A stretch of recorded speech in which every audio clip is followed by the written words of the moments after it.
Мынакей урматтуу лидерлер, атомичилер. Азыр биз бирөөнү баштан айтебиз, ошого минтип айдисин жазып алабыз. Айди деген жерге. Мына айди участника деген жерге. Ал эми бул жерден клиентский сервисти тандайбыз. Бул жерден болсо мынакей восстановление участия дегенди тандайбыз. Эми мына создать заявка дегенди басабыз. Бул жерге болсо темага восстановить деп жазабыз. Ал эми описание заявки деген жерге дагы жазабыз. Ал эми бул жерди басып, паспортту прикреплять этебиз дагы, создать заявка дегенди басып, жиберип коебуз, отправить кылабыз. Мынакей мен мындай кылып жазып алдым. Азыр эми мынаны басам.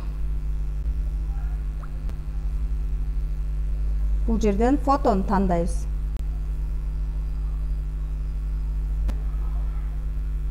Мына ушундай болуп чыгыш керек бул жер. Фото чыкты. Мынакей кеткенде дал ушундай болуп, кийин жообу сиздерге келет. Аны бул жактан басып, бул жерден окуй аласыздар.